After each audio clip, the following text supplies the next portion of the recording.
우리가 이제 그 안 믿는 사람들 혹은 이제 사랑하는 이들에게 복음을 전하다 보면 종종 믿을 만한 증거를 보여달라라는 이야기를 듣는 경우들이 있습니다. 성경 말씀이 참되다는 증거를 보여달라. 혹은 하나님이 살아계시다는 증거를 내게 보여달라. 그럼 내가 믿겠다. 그렇게 말하는 것이죠. 이런 사람들을 우리가 부인할 수 없는 확증을 제시하면 내가 신앙을 갖겠다. 이렇게 얘기를 합니다. 그럴 때면 이제 좀 답답한 마음이 있죠.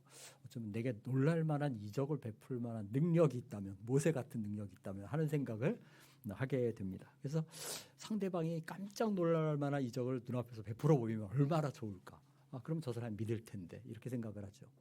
또 아니면 오늘 밤에라도 하나님 저 사람 꿈에 나타나서 한마디만 말씀해 주시면 저 사람이 예수를 믿을 텐데 이제 이런 이제 답답한 마음, 간절한 마음 우리가 갖게 됩니다.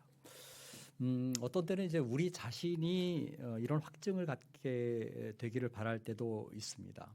참 우리가 다 연약한 사람들이라 믿음이 있다고 하지만 삶에 고난이 찾아오고 또 어려움이 겹치고 이러면 때로는 하나님의 존재가 의심이 되기도 하고 하나님의 사랑이 의심되기도 하고 무언가 감지할 만한 증거를 좀 나에게 좀 보여주십시오 라는 하나님의 사랑이나 하나님의 존재에 대한 증거를 보여주십시오 하는 마음을 품게 돼요.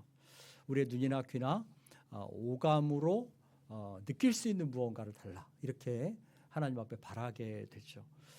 그런데 대부분의 경우에 이럴 때 하나님이 우리에게 응답하시는 것은 오늘 본문의 말씀처럼 표적을 주지 아니하리라 하는 겁니다. 하나님이 우리의 증거에 그러니까 요구에 응답하시지 않는 것이죠. 특별한 예외가 있긴 하지만 거의 대부분의 경우에 그래요. 왜 그럴까? 그것을 이제 오늘 이 바리새인들의 경우를 보면서 한번 생각해 보려고 합니다. 첫 번째는 뭐냐면 하나님이 표적을 주시지 않는 이유는 그 표적을 구하는 태도와 동기가 잘못됐기 때문에 그래요. 오늘 본문 보면 11절에서 바리새인들이 나와서 예수님께 표적을 구했는데 그냥 구한 것이 아니라 뭐라고 말해요? 힐난하며 시험하여 이렇게 말합니다. 힐난했다라는 말은 비방하고 헐뜯었다. 그것이 동기죠. 또 시험했다라는 말은 이제 영어로 테스트로 번역하기도 하지만 유혹했다, 미혹했다 이런 의미로 템프트로 번역을 하기도 합니다. 이 말은 사탄이 예수님을 광야에서 시험할 때 사용됐던 단어죠. 그러니까 이 바리새인들의 의도는 뭐예요? 예수님의 명예에 혹은 예수님의 명성에 어쨌든 손상을 가하고 헐뜯어서 올무에 빠지게 하고 이러려는 의도를 가지고 표적을 구한 것입니다. 한마디로 말하면 이 바리새인들이 표적을 구한 것은 믿고자 함이 아니라 자신들의 불신앙을 정당화하기 위한 것이었다는 거예요. 예수님의 가르침과 행적이 거짓이다라는 것을 입증하려는 것이었어요. 예수님이 자기들의 요구에 충분히 그 요구하는 일을 충분히 하실 수 있는 능력이 없다. 그거를 만천하에 드러내므로 예수님에게 망신을 주고 수치를 가하려는 그런 의도였다는 겁니다. 그런데 이제 오늘날도 세상 사람들이 표적을 구하는 동기를 보면 대부분 그래요. 믿으려는 동기에서 표적을 구하는 것이 아니라 자신들의 불신을 정당화하려는 동기에서 표적을 구하는 경우가 많아요. 기독교가 거짓이라는 것을 드러내고자 표적을 요구합니다. 그런데 그러기에 하나님은 이런 사람들에게 표적을 주지 아니하리라 라고 답하시는 거예요. 사실 성경에 보면 하나님께 표적을 구해서 응답을 받은 사람들이 여럿 있습니다. 그 대표적인 인물이 누구냐면 기드온이죠. 그죠?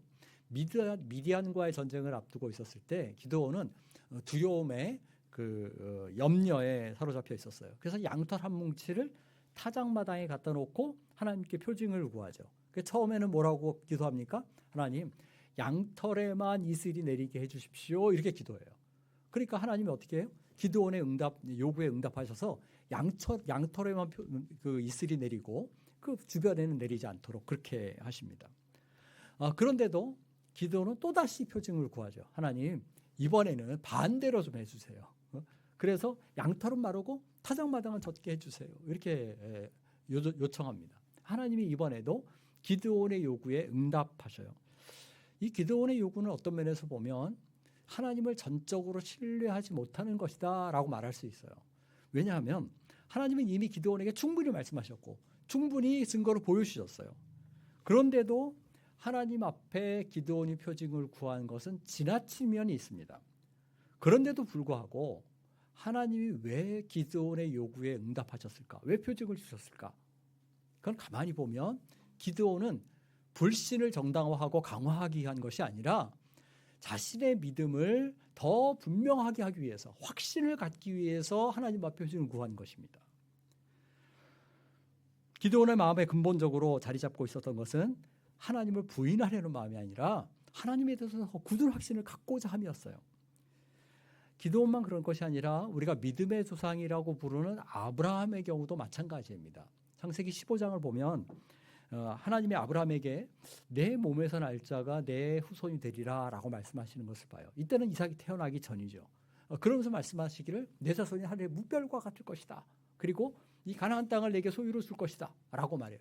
그러니까 아브라함이 하나님 앞에 뭐라고 물어봅니까? 하나님, 내가 이 땅을 소유로 차지할 것을 어떻게 알겠습니까? 이렇게 질문합니다. 그러니까 하나님이, 그러니까 아브라함의 질문은 뭐예요? 하나님, 하나님의 약속이 참되다는 증거를 좀 나한테 보여주세요. 이 얘기잖아요. 그렇죠? 그러니까 하나님이 아브라함에게 뭐라고 지시하시냐면 3년 된 소와 양과 염소를 반으로 쪼개서 맞대어 놓고 기다리라고 말씀하셔요. 그런데 아브라함이 그 말씀대로 해놓고 기다리니까 어두워지고 해가 질 때 타는 횃불이 그 쪼갠 고기 사이를 지나갔다. 이렇게 얘기를 합니다. 여기서 타는 횃불은 뭡니까? 타는 횃불은 하나님의 임재의 상징이죠. 이 그 쪼갠 짐승을 마주 놓고 그 가운데를 지나가는 이 의식은 고대의 계약 체결 의식이었어요. 두 당사자가 계약을 체결할 때 짐승을 반으로 갈라놓고 마주해놓고 그 가운데를 지나갑니다. 하늘하기도 붙어 있는 것이 없죠. 근데 둘 중에 하나가 누군가 약속을 어기면 어떻게 돼요? 내가 이 짐승처럼 쪼개어 죽겠다. 이렇게 쪼개어 죽임을 당하겠다라는 의지, 강한 의지의 어떤 표현인 거예요. 그런데 이 쪼갠 고기 사이를 그러니까 창세기 15장의 사건은 아브라함과 하나님 사이에 일종의 계약을 체결하는 언약 체결 의식이에요. 그런데 그 쪼갠 고기 사이를 누가 지나가요? 하나님이 아브라함 같이 지나가자 그렇게 말씀하십니까? 그렇지 않아요. 하나님 혼자 지나가시는 거예요. 하나님이 내가 기필코 이 약속을 이루겠다라고 말씀하시는 겁니다. 그런데 중요한 건 뭐냐면 이 표징 사건에 앞서서 창세기 15장에서 아브라함에 대해서 말하기를 뭐라고 말하냐면 아브라함이 하나님을 믿으니 하나님이 그것을 의로 여기셨다 이렇게 얘기를 합니다. 그러니까 아브라함이 표징을 구한 것이 먼저입니까? 아브라함이 하나님을 믿은 것이 먼저입니까? 하나님을 믿은 것이 먼저예요. 여기서도 아브라함 표적을 구한 것은 불신을 정당화하거나 강화하려는 것이 아니고 자신의 확신을 더 분명하게 하려는 것이었어요. 하나님은 불신이나 비담이나 험담이나 비방을 동기로 하고 목적으로 하는 그런 표징을 구하는 데는 응답하시지 않는다는 것입니다. 두 번째로 하나님이 표적을 주시지 않는 이유 가운데 하나는 이미 충분한 증거를 주셨기 때문에 그래요. 본문을 보면 바리새인들이 표적을 구하는데 어떤 표적을 구해요? 하늘로부터 오는 표적. 이 하늘로부터라는 말이 무슨 말이겠습니까? 그러니까 어찌 보면 이런 거예요. 지금까지 보여준 거 말고 좀 더 강렬한 거, 더 커다란 거 좀 보여줘. 이거죠. 그러니까 마치 모세가 이스라엘 백성을 광야에서 인도할 때 하늘에서 만나가 내린 것 같은 그런 기적, 그죠? 해와 달이 멈추는 것 같은 그런 기적 좀 보여라. 그러면 우리가 당신을 믿겠소라고 말하는 것입니다. 그러나 우리가 지금까지 보아왔던 것처럼 예수님이 이미 충분한 이적을 행해 보이셨어요. 이 사건 바로 앞에서도 4,000명을 먹이신 사건이 있었습니다. 또 그 앞서서는 5,000명을 먹이셨어요. 무리를 걷기도 하시고 또 많은 병자를 고치시기도 하고 바람과 바다를 잔잔케 하신 일도 있었습니다. 마태복음 11장을 보면 세례 요한이 제자들을 예수님께 보내어서 이렇게 질문해요. 당신이 오실 그 메시아입니까? 오실 그 이가 당신이십니까? 라고 물어봐요. 그러니까 예수님이 뭐라고 대답하십니까? 이렇게 대답하십니다. 너희가 가서 듣고 보는 것을 요한에게 알리되 맹인이 보며 못 걷는 사람이 걸으며 나병 환자가 깨끗함을 받으며 못 듣는 자가 들으며 죽은 자가 살아나며 가난한 자에게 복음이 전파된다 하라 이렇게 말해요. 여기서 중요하게 주목할 건 뭐냐면 너희가 가서 듣고 보는 것을. 그러니까 듣고 보는 것이라는 건 뭐예요? 지금 확연하게 다 귀로 듣고 눈으로 보고 있지 않냐는 거예요. 그런데 더 무슨 표징이 필요하냐? 무슨 증거가 필요하냐라고 말씀하시는 것입니다. 예수님의 말씀과 사역을 통해서 충분히 증거들이 제시되었고 나타났다는 것이에요. 바리새인들이 믿지 못한 것은 표적이 부족해서가 아닙니다. 근본적으로 그들의 마음과 생각에 문제가 있기 때문이에요. 오늘 본문과 같은 사건을 다룬 그 마태복음 본문을 보면 예수님이 이 사람들을 향해서 악하고 음란한 세대 이렇게 얘기합니다. 여기서 음란하다는 말은 하나님을 향한 배도, 거절이에요. 거역이에요. 결국 문제는 사람들의 그 완악함과 하나님에 대한 거부가 문제예요. 표적이 없는 것이 문제가 아닙니다. 증거의 불충분이 문제가 아니라는 거예요. 오늘날 사람들이 믿지 않는 것 역시 그럴 수 있어요. 이미 예수님이 참 구원의 길이고 기독교가 진리라는 것은 만천하에 분명하게 역사를 통해 수많은 증거를 통해 드러난 것입니다. 그 가장 분명한 증거들은 이제껏 그 믿음의 길을 걸어갔던 수많은 선진들의 삶이에요. 성경을 읽고 예수를 믿고 변화된 사람들의 삶이 그것을 증거합니다. 또 이 땅에 세워진 무수한 교회들이 이 기독교가 참 진리라는 것을 보여줘요. 이미 그것으로 충분합니다. 더 이상 다른 표징들이 필요가 없어요. 저와 여러분의 경우도 마찬가지입니다. 여러분의 삶을 한번 돌아보세요. 예수를 믿은 이후에 하나님이 여러분에게 보여주시고 알게 하신 증거들이 얼마나 많은지 모릅니다. 우리의 삶에 부어진 하나님의 사랑이 이미 믿음의 근거로 충분해요. 저는 예수를 믿고 지금까지 무슨 하늘로서 오는 표적 같은 그런 기적을 경험해 본 일이 없습니다. 목사가 돼서 저런 얘기를 하나 이렇게 생각하실지 모르는데 얼마 전에 제 복부에 혹시 있었을지 모르는 암이 없더라. 그런 일이 있었지만 그날도 제가 막 온몸이 뜨거워지는 경험을 했다거나 황홀경을 체험을 했다거나 하나님의 음성을 들었다거나 그러지 않았어요. 그냥 자연스럽게 하나님이 그것을 없어지게 하셨어요. 그냥 하나님이 저나 여러분의 기도에 또 저를 위해 기도하시는 여러분들의 간구에 응답하셨습니다. 신비한 현상과 이적이 있었던 것이 아닙니다. 근데 분명히 말할 수 있는 것은 뭐냐면 제 삶에 지금까지 하나님이 역사하시고 인도하시고 부어주신 사랑이 하나님의 존재와 하나님의 성품에 대한 넘치고 차고 넘치는 증거다라는 것입니다. 기독교 신앙의 참됨을 더없이 분명하게 증언한다는 것입니다. 이 이상 다른 증거가 필요가 없어요.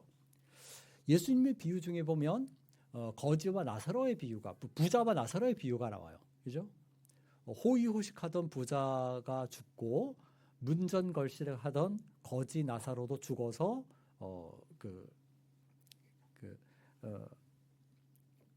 이 세상을 떠나죠. 근데 부자가 지옥에서 고통을 당하는 중에 보니까 나사로가 어디 있어요? 아브라함의 품에 안겨 있습니다. 자기는 물 한 방울 죽일 수 없는 그 고통 중에 있는데, 그래서 세상에서 고통당하던 나사로는 아브라함의 품에 있는 거죠. 그러니까 이 부자가 뭐라고 말하냐면 아브라함에게 요청하기를 제발 사람을 보내서 누군가를 보내서 나사로를 보내서 세상에 있는 우리 형제들에게 제발 여기 오지 못하도록 오지 말라고 그렇게 좀 말해달라라고 얘기를 합니다. 그러니까 그때에 그 비유 중에 아브라함이 뭐라고 말합니까? 모세와 선지자들이 그들에게 있으니 그들에게 모세와 선지자들에게 들을지니라라고 말해요. 모세와 선지자들에게 듣지 않으면 비록 죽은 자 가운데 살아난 자가 있어도 듣지 않을 것이다. 이렇게 얘기를 합니다. 무슨 말씀이냐면 이미 충분한 증거가 그들에게 있다는 거예요. 이미 주어진 증거를 믿지 못한다면 더 큰 표적이 주어져도 믿지 않는다는 것입니다. 믿지 않음은 표적이 부족해서가 아니고 오로지 인간의 완악함과 거역 때문입니다. 세 번째로 하나님이 보통 우리에게 표적을 주시지 않는 이유는 우리가 표적의 의미보다는 현상을 추구하기 때문에 그래요. 이런 점은 이제 우리가 앞서 봤던 오병이어의 기적에서 가장 대표적으로 알 수 있습니다. 요한복음 6장을 가서 한번 보세요. 요한복음 6장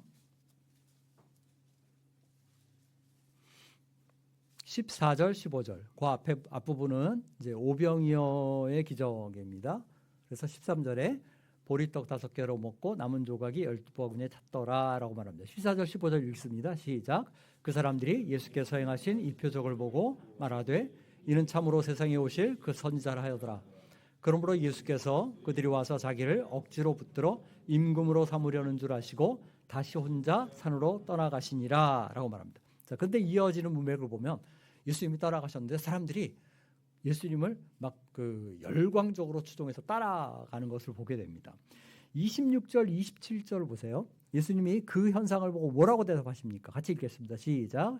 예수께서 대답하여 이르시되 내가 진실로 진실로 너희에게 이르노니 너희가 나를 찾는 것은 표적을 본 까닭이 아니요 떡을 먹고 배부른 까닭이로다. 썩을 양식을 위하여 일하지 말고 영생하도록 있는 양식을 위하여 하라. 이 양식은 인자가 너희에게 주리니 인자는 아버지 하나님께서 인치신 자니라. 14절 말씀처럼 사람들은 표적을 봤어요. 그런데 이어지는 내용을 보면 그 표적의 진정한 의미나 그 표적의 주체이신 예수님은 어떤 분인지에 대한 인식이 없어요. 그렇죠? 그래서 그들은 예수님을 세상적인 왕으로 삼으려고 합니다. 생각해 보세요.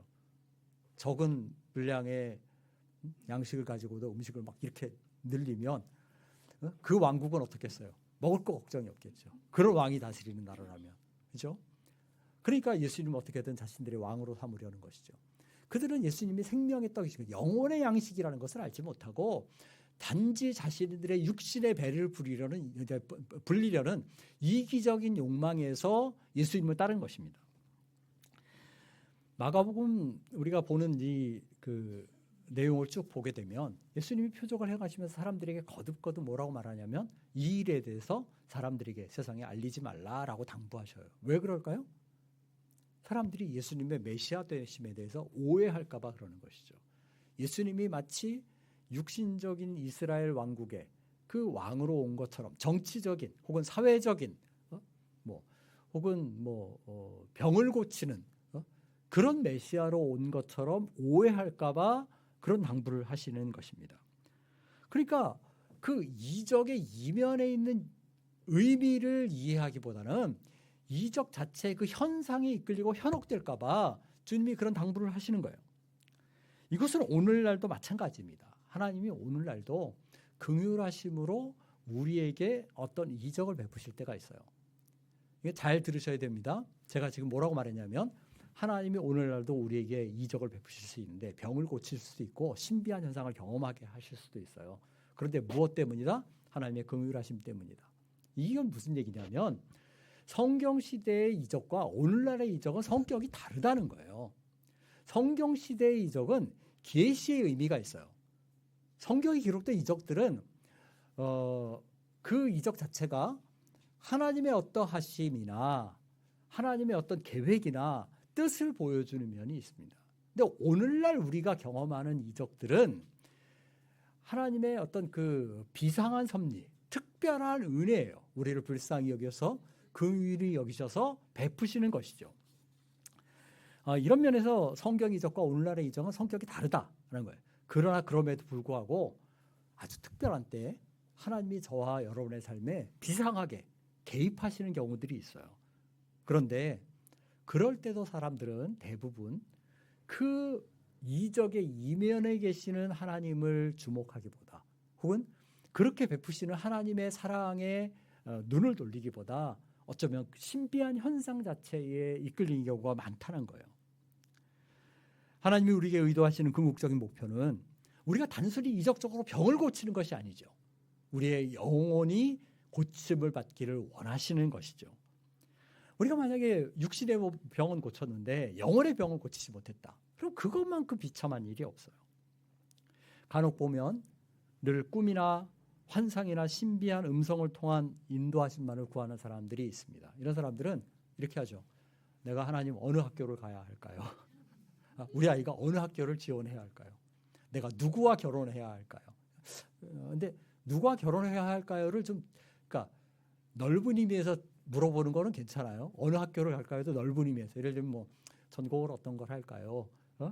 뭐 어떤 성격, 어떤 특성을, 어떤 믿음을 가진 사람과 결혼할까요? 이런 거면 괜찮은데 꼭 집어서 아무개라든지 어느 대학 무슨 학과 뭐 이렇게 얘기한다면 이건 문제죠. 어떤 사람은 사업을 하면서도 그렇게 하나님의 신비한 인도하심을 구합니다. 그리고 심한 경우는 하나님이 그런 방식으로만 일하시는 것처럼 생각해요. 심지어는 기독교인들의 가운데 이사하는 날 어느 날 이사해야 할까요? 이렇게 물어보러 다니는 사람들이 있어요. 그건 기독교 전쟁입니다. 그냥 날씨 좋고 내가 편한 날 이사하면 되죠. 이런 그 신비한 인도하심만을 추구하는 사람들은 자기들의 사고방식 속에 하나님을 가두어 두는 거예요. 하나님이 이런 방식으로만 일하신다라고 생각하는 것입니다. 그러다 보니까 이성적인 판단이나 합리적인 어떤 그 결정들 이런 것들을 무시해요. 일반적이고 넓은 하나님의 인도하심은 하찮게 여깁니다. 하나님은 우리에게 이성도 주셨어요. 그거는 내가 합리적으로 사고하고 판단해서 결정하라는 것이에요. 그래서 종종 이제 뭐 전에도 얘기했지만 젊은이들이 와서 제가 누구하고 결혼해야 될까요? 물으면 제가 뭐라고 대답하면 사랑하는 사람하고 결혼해야지 이렇게 답합니다. 그게 합리적인 거예요. 그렇죠? 생활 속에서 하나님의 뜻에 순종하여 사는 삶보다는 어떤 신비한 음성을 듣고 신비한 체험을 하라는 쪽으로만 치우치는 신비주의에 빠지게 되는 것은 문제입니다. 표적보다 중요한 것은 그 표적의 의미예요. 기적보다 중요한 것은 그 기적의 주체가 되시는 하나님이십니다. 현상만을 구하는 사람들, 또 자기의 이기적인 욕심을 충족시키려는 사람들에게 하나님은 표적을 주지 않으신다라는 거예요. 마지막으로 네 번째는 표적이 믿음을 낳는 것이 아니라 믿음이 표적을 낳기 때문에 그래요. 거듭 얘기하지만 사람들이 일반적으로 뭐라고 말하냐면 표적을, 증거를 보여주면 믿겠다 이렇게 얘기를 합니다. 그러나 사실 표적이 먼저가 아니고 믿음이 먼저예요. 표적을 보고 믿는 것이 아니라 믿는 자에게 표적이 주어집니다. 우리가 지금 이제 읽고 있는, 보고 있는 마가복음 16장 마지막 단락에 보면 예수님이 제자들에게 온 천하에 다니면서 복음을 전해라라고 말씀하셔요. 그러면서 이러이러한 표적들이 따를 것이다. 그런데 그 앞에 뭐라고 말하냐면 믿는 자에게는 이런 표적이 따르리니라고 말해요. 표적이 먼저입니까? 믿는 것이 먼저입니까? 믿는 것이 먼저예요. 믿음의 표적이 따른다 그랬어요. 믿음의 표적이 따라가는 것입니다.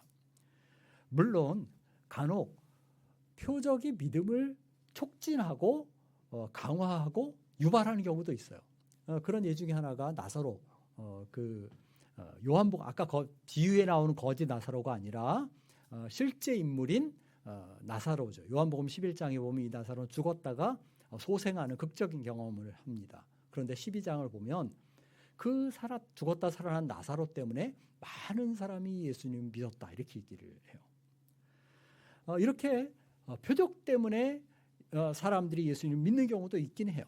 그러나 근본적으로 표적이 믿음을 일으키기보다 믿음이 이적을 낳는다는 것입니다. 아까 말했던 부자와 나사로의 비유에서처럼 믿지 않을 사람은 죽은 사람이 살아나도 믿지 않는다는 거예요. 이스라엘 백성이 가나안 땅에 진입할 때 이야기를 우리가 잘 알죠. 여호수아가 이제 요단강을 건너 가나안에 진입하려고 합니다. 그런데 그때가 어떤 시기예요? 곡식을 거두는 시기였다. 예전 성경은 이제 모맥을 거두는 시기였다 이렇게 얘기합니다. 그런데 그때는 요단 강물이 만수이라서 강둑까지 물이 차고 넘쳤다는 것입니다. 그런데 이스라엘 백성이 어떻게 요단강을 건너가요? 제사장들이, 언약궤를 맨 제사장들이 요단강에 발을 들여놓습니다. 그러니까 요단 강물이 위에서부터 끊어지죠. 그래서 마른 땅으로 건넜다라고 얘기를 합니다. 자, 그 장면을 잘 생각해 보셔요. 물이 그치니까 제사장들이 요단강을 건너기 시작했습니까? 그렇잖아요. 강둑까지 차고 넘치는 물이 있는데도 하나님의 명령을 따라서 그들이 강물에 발을 들여놓자 그 물이 그쳤다라고 말해요. 믿음의 표적이 따라오는 것입니다. 사실 믿음은 근본적으로 육안으로 보는 것과는 상관이 없어요. 오늘 우리가 읽은 교동문 11장, 요한복음 11장 1절 보면 이렇게 얘기합니다. 믿음의 정의가 나오죠. 믿음은 바라는 것들의 실상이요 보이지 않는 것들의 증거니라고 말합니다.